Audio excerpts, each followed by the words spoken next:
This might be the best rum cocktail that most people have never heard of. But the best bit is, if you are into rum cocktails, the chances are you've got all these ingredients to make this drink. Now, this recipe was created back in the 1950s, some 70 years ago at the time of shooting. And legend has it, it was created out of the necessity to get rid of some of the bottles on the back of the barn that just weren't shifting, namely a rum, blackberry liqueur, and banana. So if you haven't guessed yet, let me put you out of your misery. This is the Rum Runner. Absolutely delicious.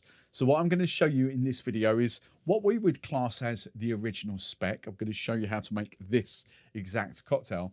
But then what I'm going to do is I'm going to show you what I would do to the recipe if I was going to put this on a cocktail bar menu now in 2026. So first off, let's guide you through. I'm just going to call it the original recipes. There's a few different pieces of text about what the actual original spec was, but we're just going to go with the flow here, the original. Now, the couple of bits that I have seen, the rum that was called for was a lot of sort of text online kind of relate this to a Jamaican funkier style of rum, but actually I have seen a couple of bits of research actually called for Myers, being that Jamaican slightly, ever so slightly funky kind of rum, nothing in relation to like Smith and Cross or anything like that, but it has got that element. So to kind of relate that to the rums that I use, by British and all that, I'm using a combination of Dropworks Barrel Aged, which is their aged rum,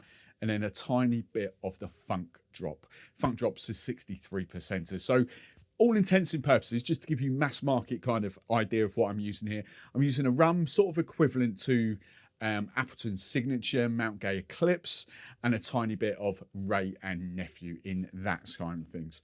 But with, you know, dark rums like Jamaica, I'd probably go Worthy 109 for anything in this cocktail. Like, it's Jamaican, has got those funk notes, but it is really, really good. But anything like that, Smith and Cross would be really, really good as well. You know, just have a little play about. The whole point was that he was using excess stock up, and I'm assuming Myers might have been that excess stock. So to kind of do the ratios that I'm going to do 45ml of my barrel aged, and then I'm going to go 15ml of my Funk Drop, so half an ounce of that to give us those lovely sort of funky estery notes. And next up, I'm going for our banana liqueur. I'm going for my Tempest Fugit. Just want 20ml of this, 2/3 of an ounce. Oh, there we go. Decent banana liqueur. And then a liqueur that I actually go through quite a bit of.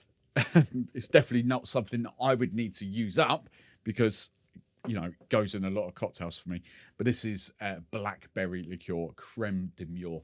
15ml, half an ounce. 30ml, 1 ounce of lime juice. 15ml, half an ounce of grenadine. If you haven't seen my videos before, I flipping love my grenadine because it is pomegranate, but it's got cherry notes to it, which a lot of grenadines don't have. Grenadine should be pomegranate first and foremost, but then, you know, a lot of brands will actually go down the mixed fruit route, like mixed berries like raspberry and strawberry and all stuff like that. So this is actually proper pomegranate, proper grenadine, but with cherry notes. It's delicious. I absolutely love this. I think the point I'm driving at is that, you know, that's going to, because of those cherry notes, it is going to make a fruitier cocktail than a typical grenadine. That's just the point I'm driving at. Now, pineapple juice is an interesting one because actually in the original text that I've seen, pineapple juice doesn't actually get called for. However, in the last, I keep saying 20 years, but 20 years only takes us back to like 2005 now. So 30, 40 years, you know, in the last 30 or 40 years, it has been widely accepted that pineapple juice goes in the Rum Runner. So 60ml. Remember, my golden rule here in the UK is really easy, but 100% pressed pineapple juice. Now, if you're going to trust any sources on this cocktail, I always think it's Jeff Beach Bum Berry is pretty much the go-to authority. You know, if you're looking for anything, go and check out his stuff. He says this is a blended cocktail, ice, like in a proper blender, not my slushy machine that I've got here, but a proper blender. I never like cocktails like that, really. So instead, shaken and I'm pouring over crushed ice. No, I've made that exact recipe on this channel Probably with a couple of different rum swaps. Christ, years. I can think of like 3 different versions of this, or 3 different videos I've done of this. I love it. I genuinely absolutely love it.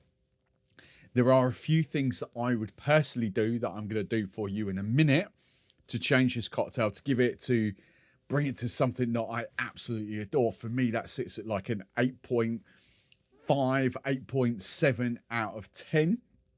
And that's still good enough for me to go, yeah, I want one of those on a menu, because I do. It's juicy, it's fun. It's not overly sweet because you've got a bit of grenadine in there. But, you know, you've got liqueurs in there, and the Tempest Fugia is not that sweet compared to other banana liqueurs.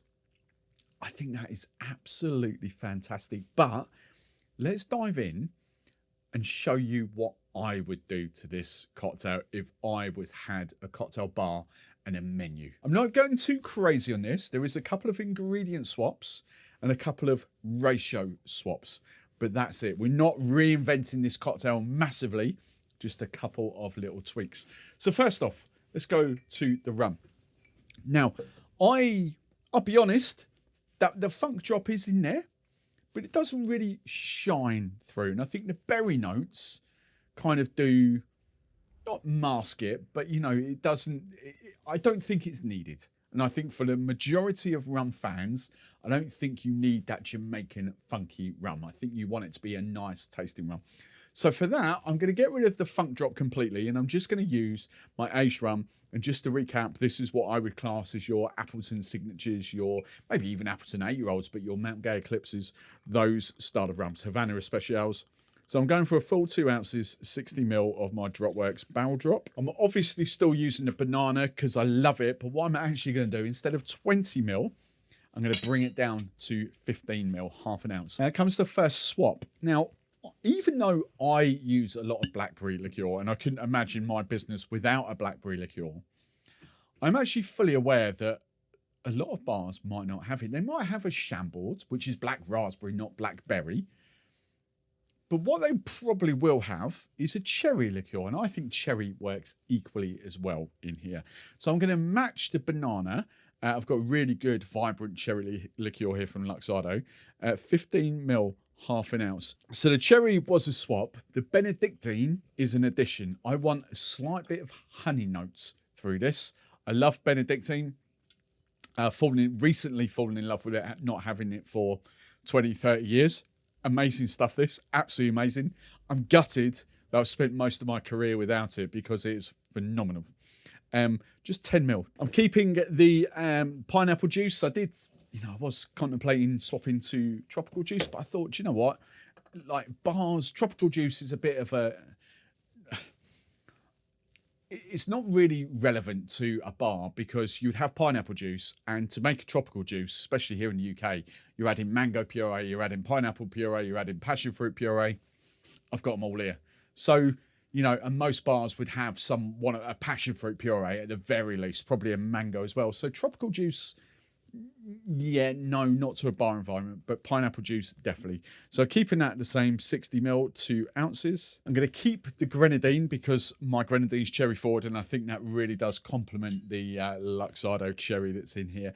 But I am going to bring it down to 10 ml instead of the 15 ml. Okay, so that's another 5 ml less. So the 5 ml less of the grenadine, the 5 ml less of the creme de banane does allow us to put in another liqueur like the Benedictine. So we've got an extra liqueur in there, but I am actually going to up the lime juice as well. So I'm going for 1 ounce, 30 ml of lime juice, just because I think it just works slightly better, but have a little play around with your own palate. But there is one final ingredient coming because it's my ingredient of the moment. And look, these are chili bitters. Okay. I'm not saying you have to add chili bitters, but the sort of texture, that's not the right thing I'm saying, but the palette I really love at the moment is a little bit of spice in cocktails, chili spice. I've just fallen in love with it. Now, you don't need too much. I'm not making this a spicy cocktail. Don't think out and out spicy margarita. I'm just adding a subtle little layer. So I'm actually only going to add 5 drops in this.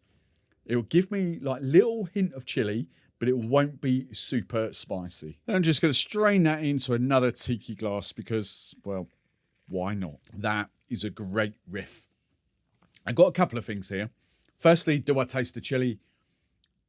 Slightly, but far from spicy. It just gives a lovely layer, which I really like in there. Complements those berry notes really well.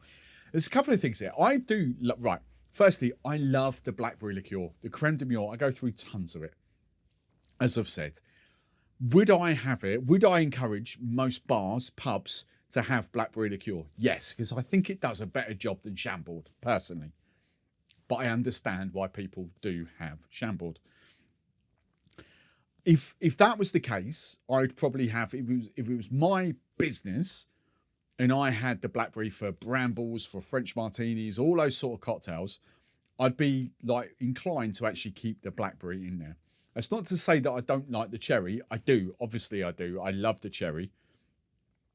I'd say the distinction is the blackberry gives it a deeper, richer, fruitier note. The cherry gives it a lighter, fruitier berry note. So that's the distinguishment there. You might prefer one over the other. What I will say is I do like the extra addition, that 10ml of the Benedictine and the extra 10ml of lime juice. I just think that extra lime juice cuts through everything.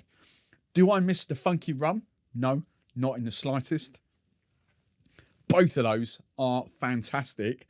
I would say my version is slightly lighter, still juicier, fruity, but just lighter, more refreshing. That's the only distinguishment. But I love them both. The Rum Runner needs to be on your radar.